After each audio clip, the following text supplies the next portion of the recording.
주일 찬양 예배를 위해서 김경순 권사님께서 기도 인도하시겠습니다.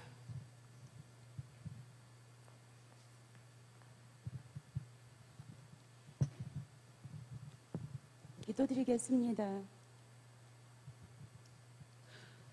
하나님 아버지 감사합니다. 복된 주일날 오후에 찬양 예배를 드릴 수 있도록 주님 앞으로 불러주신 은혜에 감사를 드립니다.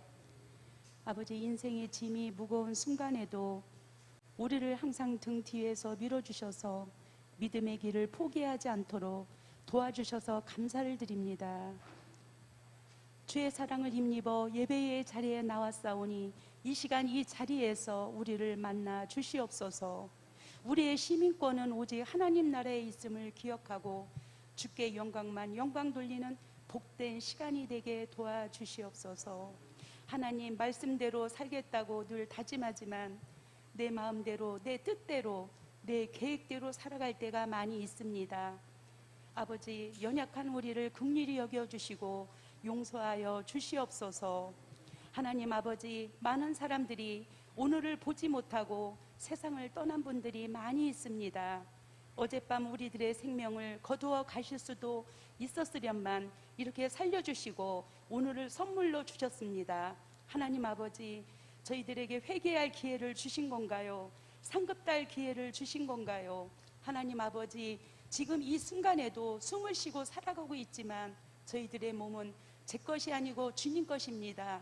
아버지 하나님, 저희들의 모든 생각과 행동 입술을 다스리시어 주의 이름을 높이는데 도구가 되게 하여 주시옵소서. 이 세상은 잠시 머물다 가는 곳일 뿐입니다. 이곳에 잠시 머무는 동안 주님을 기쁘시게 해드리는 삶이 되게 도와주시옵소서. 주님보다 앞서가지 않게 하여 주시고 모든 걸 주께 맡기며 살게 도와주시옵소서. 우리 성일교회 성도님들 각 가정에 평안이 있기를 기도합니다. 혹여 고난에 있는 가정이 있습니까? 그 고난을 통해 주님의 뜻이 이루어져 간다는 것에 순종하게 하시고 어려운 상황에도 그 가운데 감사를 찾게 해 주시옵소서. 오늘 이 시간 하나님의 말씀을 듣습니다. 단위에 세우신 목사님 영가육이 강건케 하시고 하나님 말씀이 선포하실 때마다 저희들은 아멘으로 응답되게 도와주시옵소서. 우리의 심령에 오직 예수님만 남게 하시고 세상에 나가서 빛과 소금의 역할을 감당하고 주님 앞에 칭찬 듣는 우리 성일교회 성도님들이 다 되게 하여 주시옵소서. 내가 곧 길이요 진리요 생명이니 나로 말미암지 않고는 아버지께로 올 자가 없다고 우리에게 알려주신 주 예수님의 이름으로 기도드렸습니다. 아멘.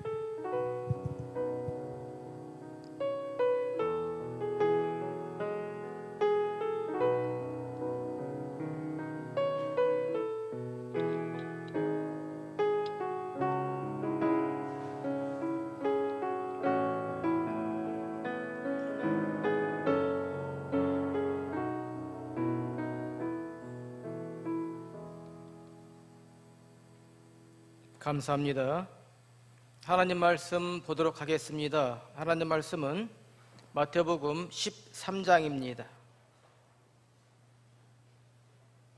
마태복음 13장 1절부터 9절까지의 말씀입니다. 신약 20쪽에 있습니다. 13장 1절부터 9절까지의 말씀을 교독하시겠습니다. 그날에 예수께서 집에서 나가사 바닷가에 앉으심에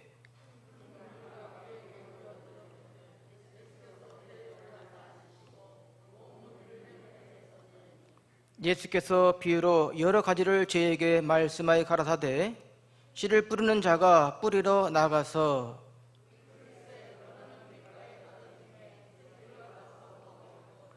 더러는 흙이 얇은 돌밭에 떨어짐에 흙이 얇지 아니하므로 깊지 아니하므로 곧 싹이 나오나 더러는 가시떨기 위에 떨어짐에 가시가 자라서 기온을 막았고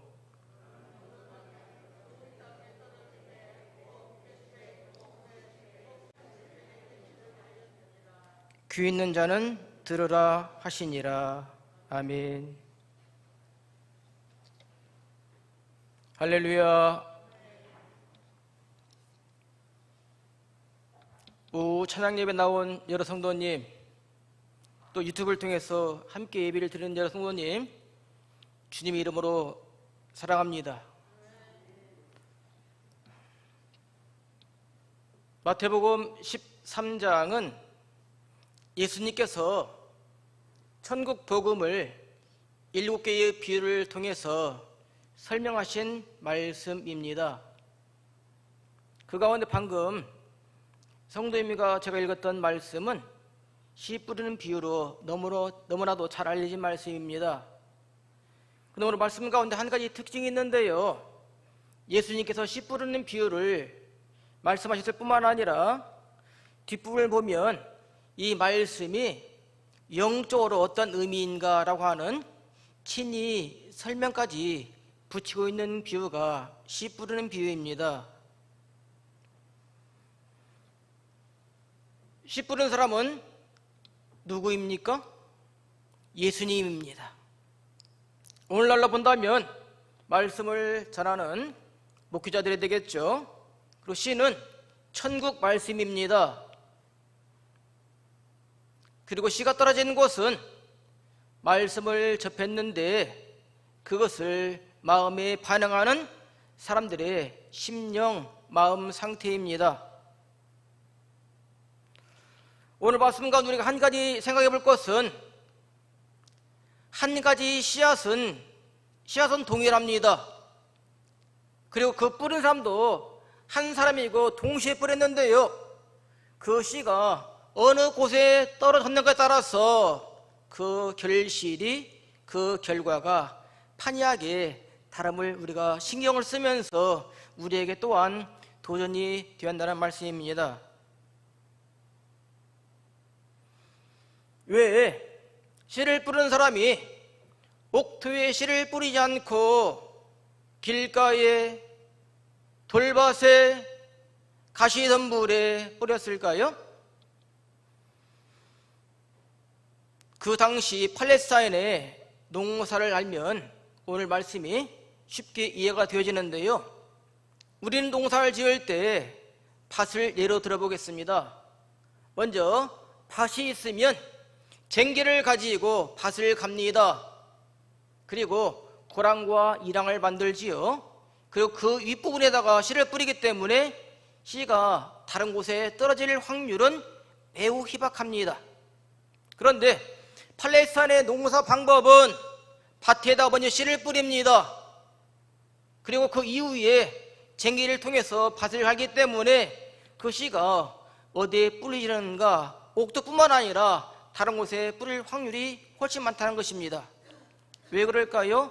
뿌릴 때에 바람이 있으면 그 씨가 의도한 데 뿌리지 않고 다른 곳에 뿌려질 확률이 훨씬 많다는 것입니다.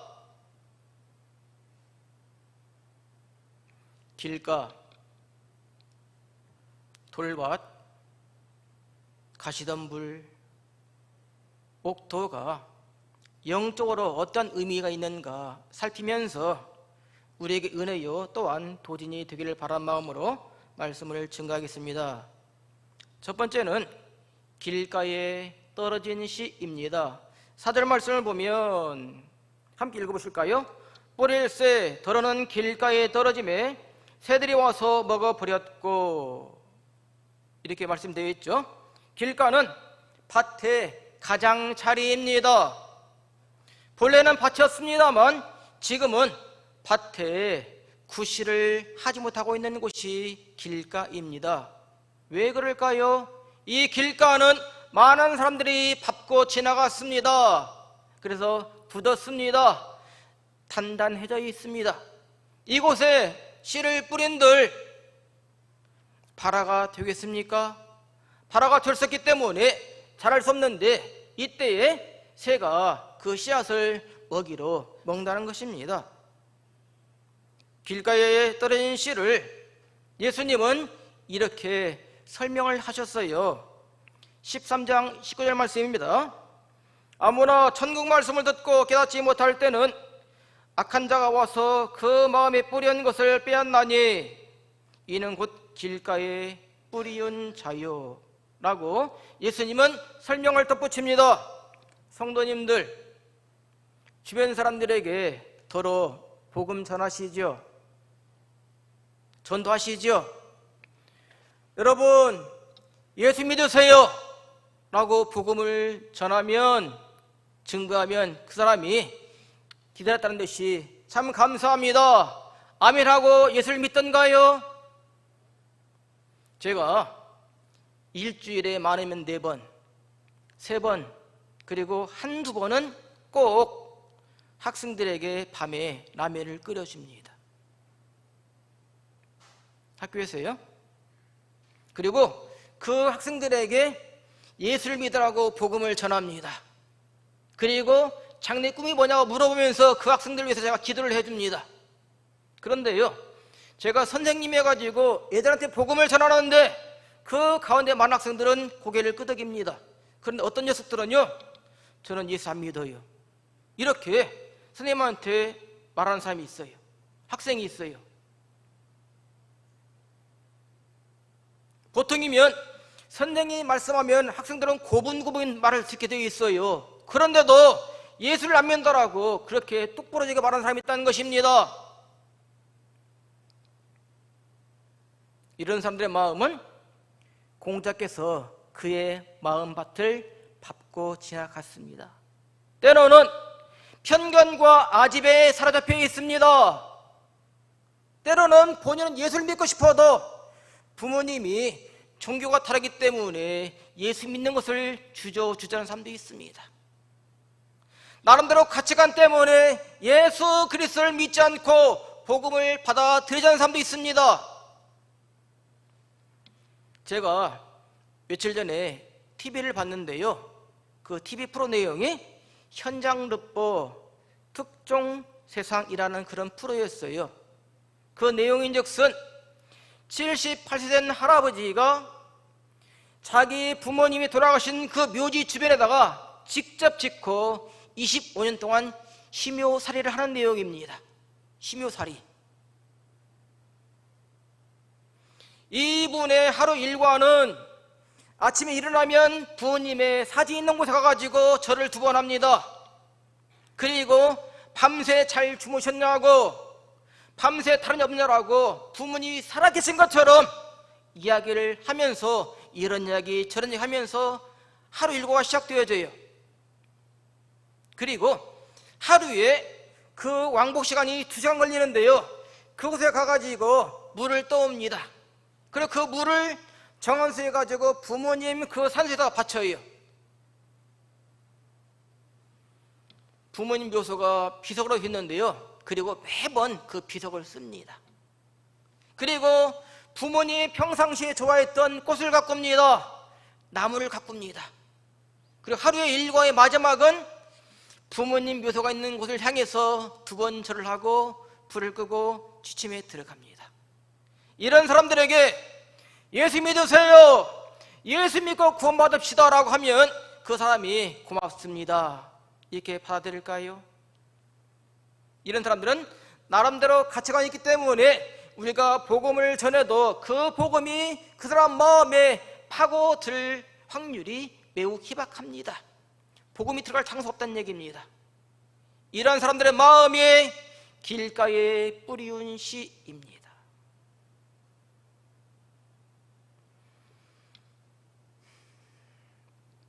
이런 땅에 싹을 틔우기 위해서는, 결실을 하기 위해서는 호세아 10장 12절 중반전 말씀을 봤더니 가운데 부분입니다. 너희 묵은 땅을 기경하라. 묵은 땅, 단단한 땅, 굳은 땅을 기경해야 됩니다. 갈아엎어야 된다는 얘기예요. 땅은 쟁기로 갈아엎을 수 있습니다만 그 굳은 이 심령을 어떻게 할까요? 예수님께서, 하나님께서 그 심령을 어루만져야 합니다. 그 좋은 예가 사도 바울인 것 여러분 기억하시죠? 2번째는 돌밭에 떨어진 씨입니다. 5절 말씀을 봤더니, 6절 말씀을 봤더니 더러는 흙이 얇은 돌밭에 떨어짐에 흙이 깊지 아니함으로 곧 싹이 나오나 해가 돋은 후에 타져서 뿌리가 없으므로 말랐고, 이 말씀입니다. 돌밭의 특징은 돌과 흙이 섞여 있는 것이 아닙니다. 돌 위에, 바위 위에 흙이 날아와 가지고 덮여 있는 땅입니다. 바람에 날려서 그 돌 위에, 바위 위에 흙이 덮였다면 그 흙의 깊이가 얼마나 될까요? 그곳에 씨가 떨어진다면 아마 흙이 있었기 때문에 잠시 싹은 튀어올 수 있습니다. 그런데 그와 같은 싹이 결실을 하기 위해서는 뿌리를 깊게 내려가지고 영양분을 섭취해야 되는데 그 밑부분이 말하겠죠? 바위입니다. 돌입니다. 그렇기 때문에 뿌리를 내리 못하고 곧 말라 죽는다는 거예요. 올 봄에 있었던 일입니다. 제 처가는 아내의 친정이죠. 마당을 온통 시멘트로 포장을 했어요. 그런데 시멘트 포장을 했기 때문에 어디에다가 푸성기를 좀 심고 싶은데 어디가 좋을까 싶어가지고 옛날 뒤엄자리 부분에 흙을 갖다가 놓고서 거기다가 고추니 파니 가지니 몇 개를 심어요. 올해는 제가 그곳에 좀 많이 심을 요령으로 쌓이는 흙을 다 펴봤더니 또 여러 가지 식물을 심었더니 심을 수가 없는 거예요. 심기는 쉽습니다만 이것이 자라가지고 넘어질 걸 대비해서 나무를 꽂는데 나무를 꽂을 수 있을까 없을까요? 지주 못 꽂습니다. 밑에가 시멘트이기 때문에 넘어지더라고요. 그래서 폈던 흙을 다시 다 모아가지고 거기에다가 고추 몇 개, 토마토 몇 개를 심고 말았습니다. 왜 그렇습니까? 밑에가 시멘트이기 때문에, 밑에가 돌이기 때문에, 밑에가 바위이기 때문에 뿌리를 내릴 수 없었던 것입니다. 돌밭을 복음에 적용을 해보겠습니다. 어떤 사람들은 예수를 믿은 지 얼마 안 되는데요, 마음이 뜨거워지고 열정이 있어가지고 열심히 있어가지고 모든 것을 할 것처럼 그렇게 행동을 하는 사람이 있습니다. 예수 믿는 얼마 안 돼요. 모든 것을 할 수 있는 그런 열정과 열심이 있습니다. 그런데 문제는 이 사람이 며칠 몇 달 지나면 언제 그러냐 식으로 흐지부지 유야무야 이렇게 변해버린 경우를 주변에서 허다하게 봅니다. 저는 이와 같은 사람의 신앙을 냄비 신앙이라고 규정을 하고 싶습니다. 냄비, 여러분 많이 사용해 보셨잖아요. 냄비는 어떤 특징이 있습니까? 물을 끓이는데 금방 끓습니다. 그 냄비 특징은 빨리 끓기도 하지만 빨리 식는 단점도 있습니다.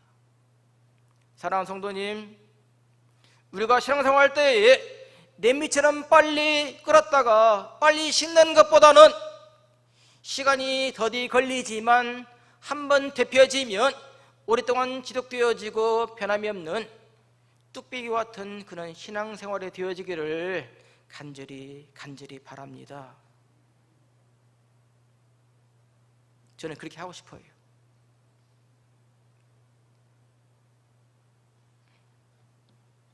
주님은 돌보고 같은 마음의 소유자를 이렇게 진단하셨습니다.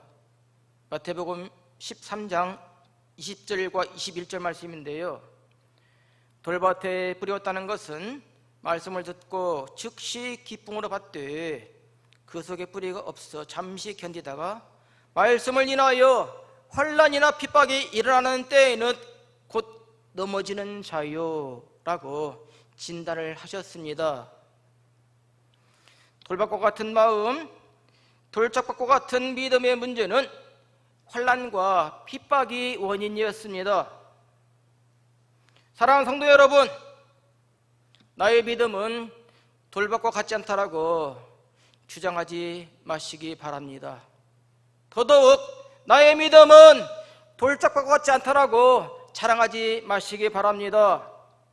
누가 환난과 핍박 앞에서 온전히 견디며 능히 참을 수 있겠습니까? 그러나 성경을 보면 믿음의 선배들은, 믿음의 선진들은 그 고난 가운데에서도 축복으로 증거하는 삶이 있었습니다. 아니, 고난을 축복으로 증거하는 삶이 있었어요. 아브라함 보겠습니다. 아브라함은 100세에 100살 먹어서 겨우 얻은 아들 하나 있습니다. 이삭인 거 잘 아시죠? 하루는 하나님께서 이 아브라함에게 시험할 목적으로, 아브라함아, 너 아들 이삭 있지 않냐? 그 이삭을 번제로 하나님께 드려라. 번제. 제가 번제를 쉽게 한번 설명해 볼까요? 여러분들 닭볶음 좋아하시죠? 닭볶음 할 때에 닭을 잡습니다. 그리고 배를 갈라가지고 안에 내용을 꺼내놓고 잘 든 칼 가지고 듬성듬성 자릅니다. 근데 번제는 잘라가지고 불에 태워가지고 하나님께 드리는 것이 번제입니다. 이와 같이 아브라함에게 100세 얻은 아들을 이렇게 하나님께 드리라는 거예요. 왜? 하나님께서 아브라함 믿음을 시험하기 위해서 이것입니다. 아브라함은 그 자식의 손을 붙잡고 3일 거리 되는 모리아산에 올라갑니다. 왜? 하나님께서 원하시는 그 번제를 드리기 위해서. 이와 같은 아브라함의 믿음을 보시고 하나님께서 인정을 하시죠. 이제야 아브라함, 내가 나를 경외할 줄 알았다라고 그 믿음을 인정해 줍니다. 그리고 아브라함은 뭐라고 하죠? 믿음의 조상이라는 명칭을 쓰죠. 믿음의 조상의 명칭은 아무나 붙이지 않은 명칭입니다. 요셉은 어떻습니까? 아버지한테 사랑을 많이 받았던 아들이 요셉입니다.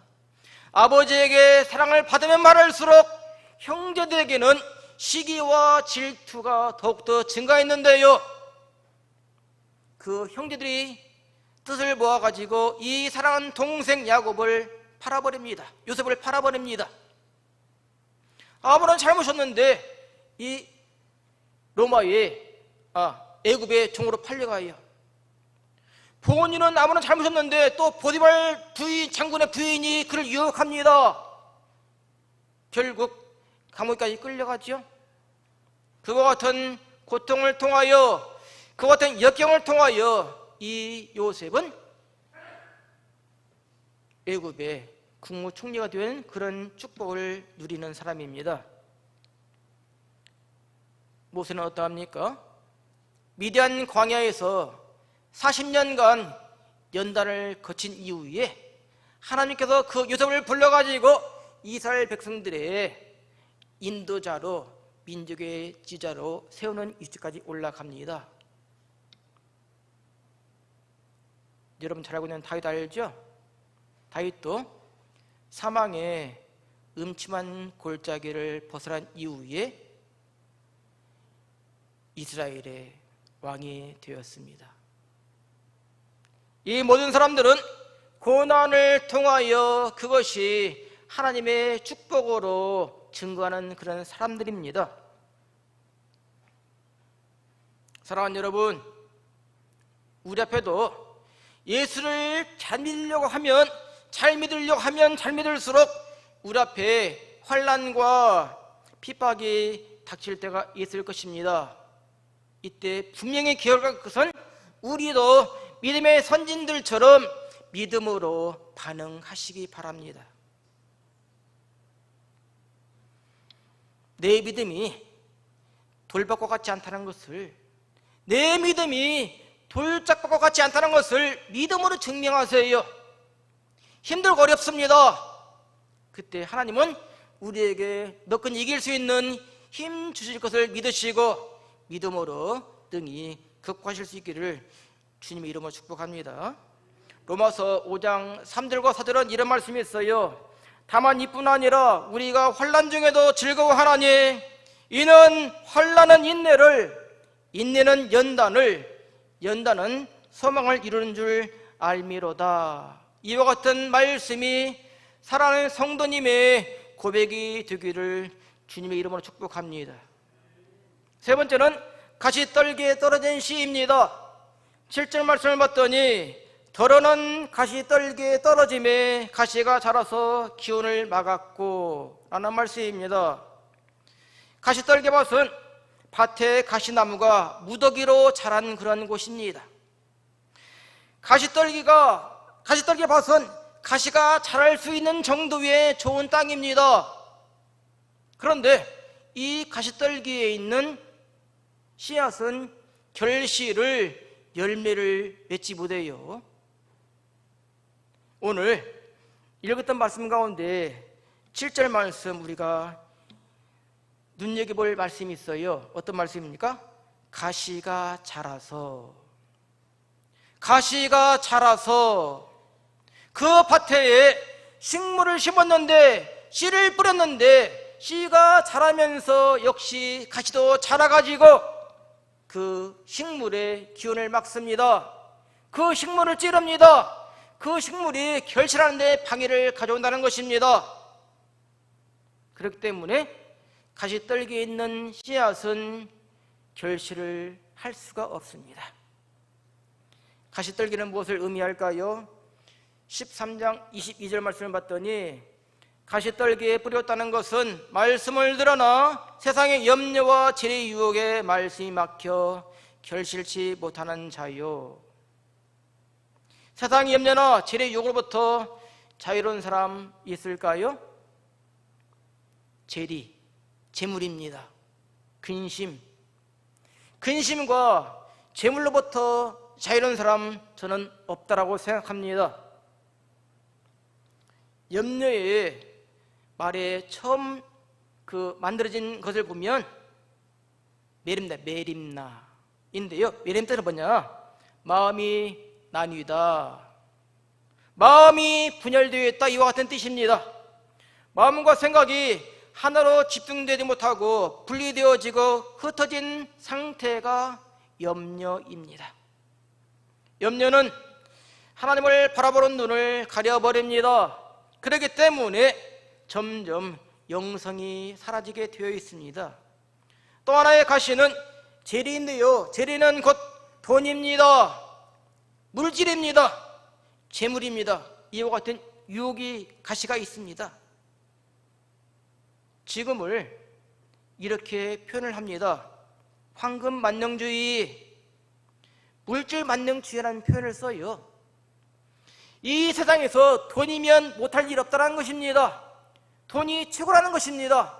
이 생을 살아갈 때 가장 먼저 추구할 것은, 가장 최고로 추구할 것은 돈이라는 그런 의식이 팽배해 있는 것이 황금 만능주의이고 물질 만능주의입니다.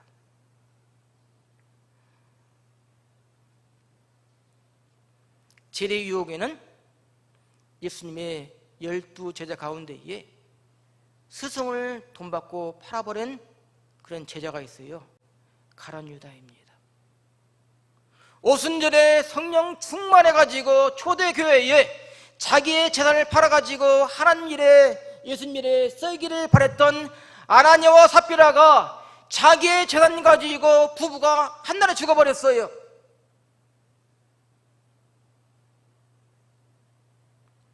한 청년이 예수님께 찾아옵니다. 예수님, 어떻게 해야만이 구원을 얻을 수 있을까요? 구원의 방법, 구원의 도리를 찾기 위해서 예수님을 찾아왔습니다만 이 청년은 구원은커녕 많은 근심을 가지고 집에 돌아갔습니다. 왜 그랬을까요? 그 청년은 부자였기 때문에, 돈이 많았기 때문에 이 돈 때문에 근심을 가지고서 돌아갔다는 것입니다.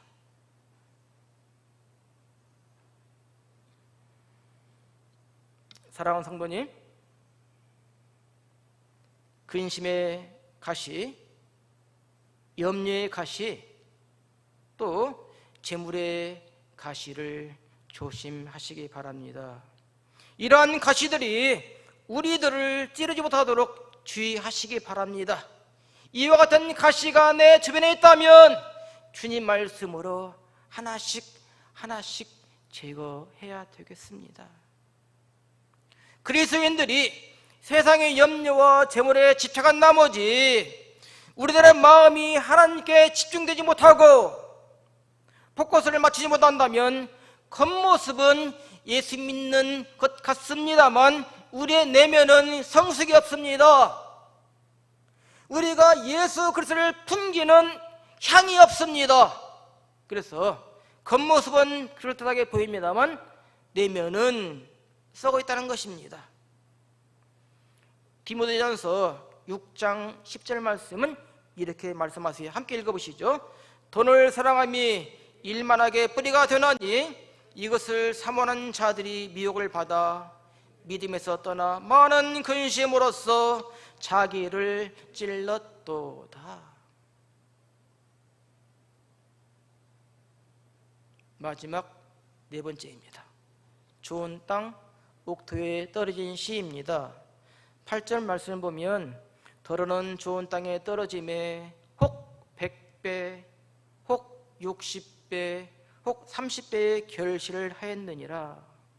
어느 땅이 좋은 땅일까요? 어느 땅이 좋은 땅일까요? 부드러운 땅입니다.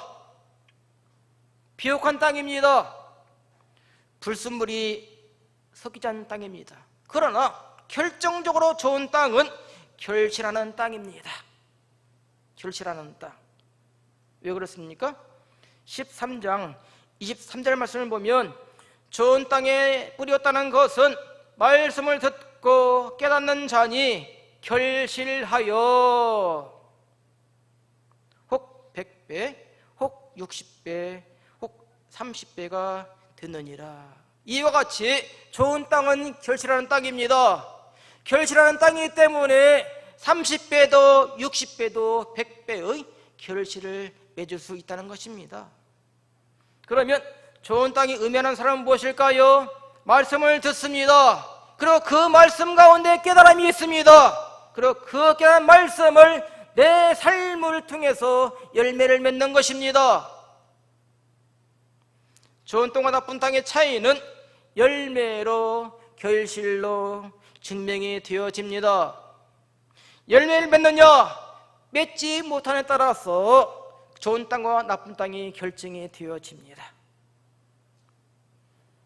삭개오, 잘 아는 사람이죠? 삭개오. 이 사람은 직업이 세리장, 세무서 지금 서장입니다. 이 사람이 추구하는 것은 돈이었어요. 그래서 여러 가지 방법을 통해 가지고 자기 민족으로부터 돈을 착취를 합니다. 그러다 보니까 많은 사람들이 삭개오를 손가락질해요. 나쁜 놈이라고.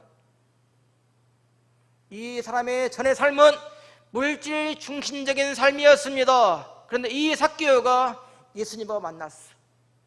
예수님과 부딪혔어. 변화가 되었습니다. 지금까지는 물질의 중심의 삶 가운데에 탈피해서 이제는 예수님 중심으로 변화를 가져왔습니다.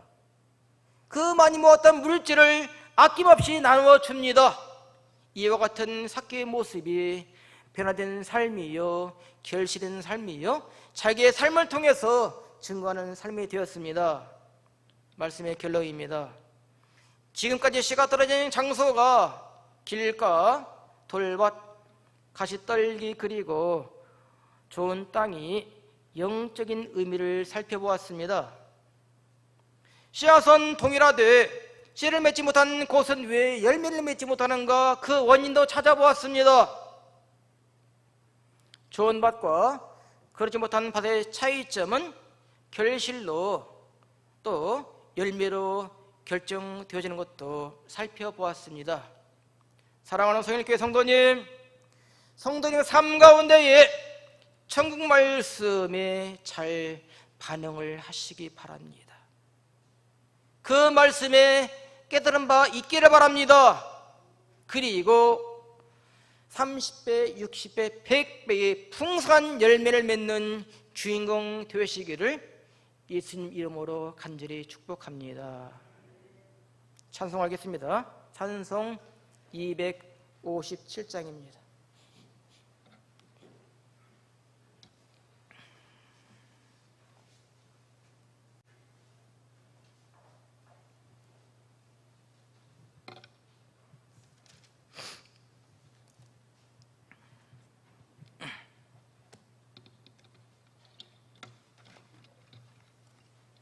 (257장)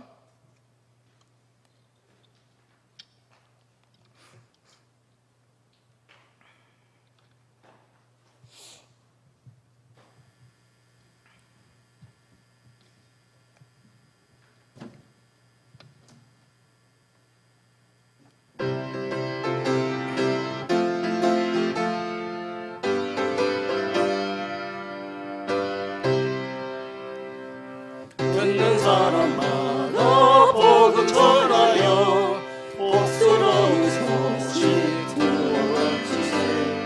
바람 있는 곳에 전할 소식은 어느 누구나 어느 누구나 적게 나오라. 어서 와서 주의 말씀 들으라. 하늘 아버지가 원하시니 어느 누구나 오라.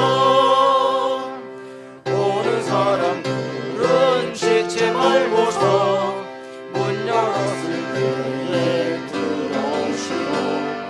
우리 행할 길은 구주 예수님 어느 누구나 오라. 어느 누구나 적게 나오라. 어서 와서 주의 말씀 들으라. 하늘 아버지가 원하시니 어느 누구나 오라. 언약하신 대로 이룰 것이니 아무나도 언약 받을 수 있네. 받는 사람에게 생명이 일어나 어느 누구나 오라. 어느 누구나 적게 나오라. 어서 와서 주의 말씀 들으라. 하늘 아버지가 원하시니 어느 누구나 오라.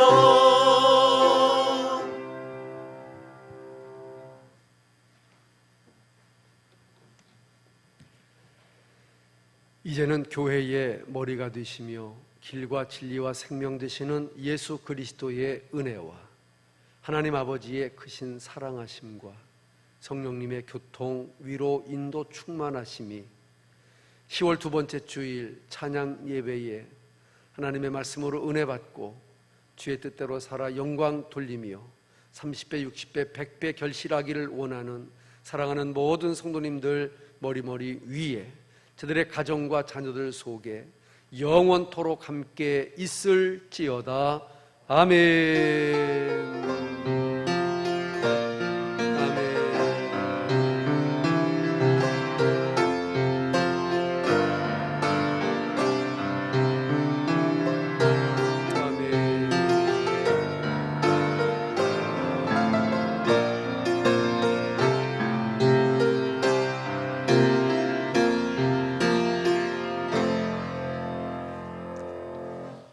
아멘. 감사합니다. 아주 우리 황금손 우리 이인경 선생 아주 올겐으로 피아노로 그냥 천사가 왔다 갔다 하면서 그냥 이렇게 너무너무 참 이쁘지요. 예, 예쁜 사람이 어떻게 이렇게 솜씨도 좋은가. 예, 감사해요. 예, 10월 달입니다. 10월 달은 특별히 성경 읽는 일에 또 새벽 기도하는 일에 힘썼으면 좋겠습니다. 예, 내일까지 연휴입니다. 또 연휴는 또 연휴답게 보내시는 게 좋고요. 일 잘하는 사람은 잘 논답니다. 근데 일 못하는 사람은 놀 때는 일하려고 그러고 일할 때는 놀라고 그런답니다. 그걸 잘 구분하는 것도 좋은 것 같습니다. 다니엘 기도회가 11월 1일부터 있는데 이제 한 20일 남았습니다. 이번에도 우리가 은혜 많이 받도록 기도하시고 그래 하셨으면 좋겠습니다. 감사합니다. 평안히 돌아가시고 내일 새벽 기도에 만나실 분들만 아멘. 못 만나실 분 아멘. 없는 걸로 알고 내일 새벽에 다 보는 것으로 그렇게 하겠습니다. 감사합니다.